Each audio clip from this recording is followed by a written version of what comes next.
ఈ రోజు మహాభారతంలోని 15వ అధ్యాయం. పాండవులు ఏకచక్ర నగరంలో బ్రాహ్మణుల్లాగా వేషధారణ చేసి ఉండేవాళ్ళు. అక్కడే భిక్షాటన చేసి ఆహారాన్ని తీసుకెళ్లి వాళ్ళ అమ్మకి ఇచ్చేవాళ్ళు. కుంతిదేవి ఆహారాన్ని 2 భాగాలుగా చేసి ఒక భాగాన్ని భీముడికి, మిగిలిన భాగం ఆవిడ మరియు మిగిలిన సోదరులు తినేవాళ్ళు. భీముడు వాయుదేవుడు అంశగా పుట్టడం వల్ల ఆయనకి చాలా ఆకలి వేసేది. భీముడు రోజు రోజుకి ఆకలికి ఉండలేక సన్నగా అయిపోతా ఉండేవాడు. అది చూసి కుంతిదేవి మిగిలిన సోదరులకి చాలా బాధ వేస్తా ఉండేది.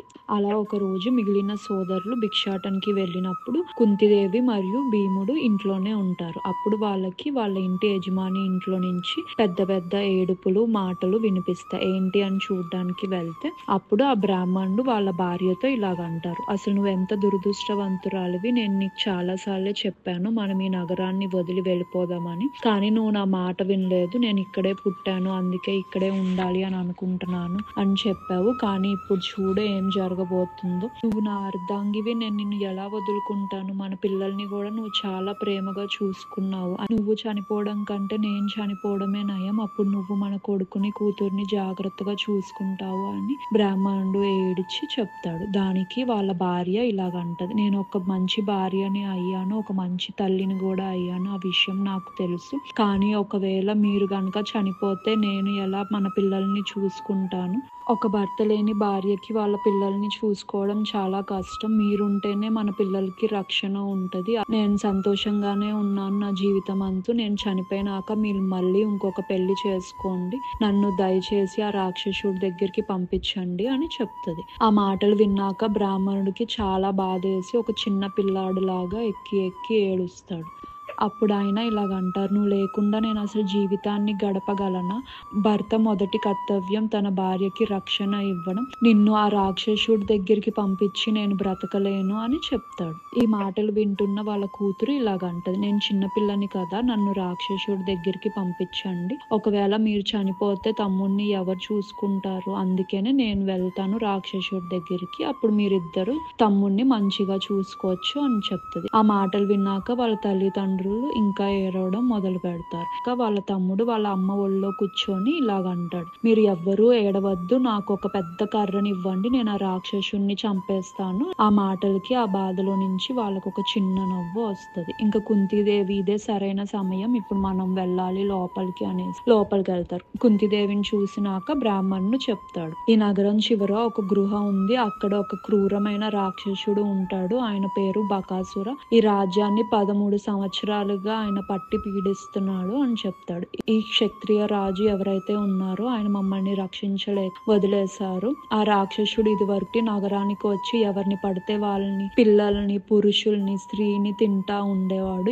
ఈ నగరంలో ఉన్న ప్రజలంతా ఆయన్ని వేడుకుంటారు. ఇంకా అందుకనే అప్పటి నుంచి వారానికి ఒకసారి ఆయనకి సరిపడా మాంసాన్ని, పెరుగుని, ఇంకా చాలా తిండి పదార్థాలని తీసుకొని ప్రతి కుటుంబంలో నుంచి ఒక మనిషి వెళ్తారు. వెళ్ళినాక ఆ తిండి పదార్థాలతో పాటు ఆ మనిషిని కూడా ఆ రాక్షసుడు తినేస్తాడు. ఇదే చాలా సంవత్సరాల నుంచి జరుగుతుంది. మమ్మల్ని కాపాడడానికి ఏ వీరుడు కూడా ఇప్పటి వరకు రాలేదు. మా కుటుంబంలో ఎవరో ఒకరు చనిపోతే మేము బ్రతకలేము. అందుకనే మా కుటుంబం మొత్తం ఆ రాక్షసుడి దగ్గరికి వెళ్ళాలి అని అనుకుంటున్నాము. ఇంకా దేవుడే మమ్మల్ని కాపాడాలి అని కోరుకుంటున్నాము.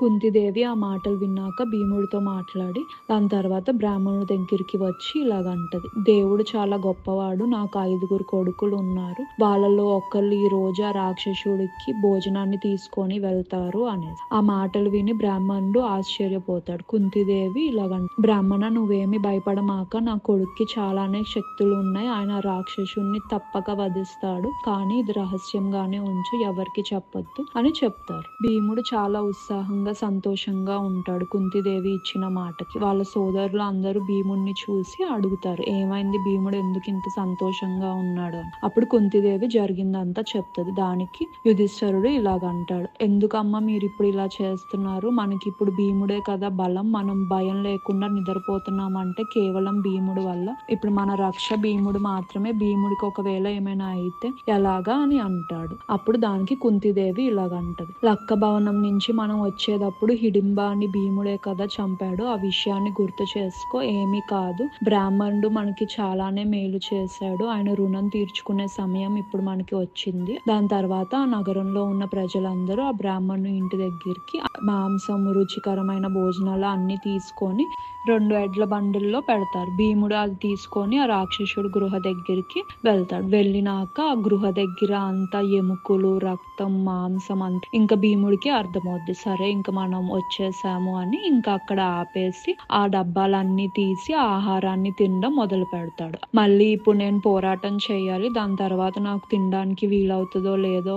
బకాసురుడు అప్పటికే చాలా సేపు వేచి ఉండి కోపంగా ఉంటాడు. దాని తర్వాత భీముడు చేస్తున్న పని చూసి ఆయనకి ఇంకా కోపం వచ్చి గట్టిగా అరుస్తాడు. అయినా భీముడు అసలు ఏమి పట్టించుకోకుండా అలాగే తింటా ఉంటాడు. దాని తర్వాత రాక్షసుడు ఒక పెద్ద చెట్టు తీసి భీముడి పైకి విసురుతాడు. భీముడు ఎడం చేత ఆ చెట్టుని తోసేసి ఆయన తినడాన్ని కొనసాగిస్తాడు. మొత్తం తినడం అయిపోయినాక అప్పుడు భీముడు లెగిసి ఆ రాక్షసుడితో పోరాటాన్ని మొదలు పెడతాడు. అలా వాళ్ళిద్దరి మధ్యన గొప్ప పోరాటం నడుస్తుంది. భీముడు రాక్షసుడితో ఆడుకుంటాడు. ఆయన ఒక బంతిలాగా పైకి కిందకి ఎగరేస్తా ఉంటాడు. దాని తర్వాత భీముడు రాక్షసుడి తోడని ఆయన వీపుకి పెట్టుకొని ఆయన ఎముకల్ని విరక్కొడతాడు. ఇంకా రాక్షసుడు నొప్పితో గట్టిగా అరిసి రక్తం కారి చనిపోతాడు. ఈ రోజు అధ్యాయం గురించి మీరు ఏమనుకున్నారో కమెంట్ సెక్షన్ లో తెలియపరచండి. రేపటి అధ్యాయంలో మళ్ళీ కలుసుకుందాం.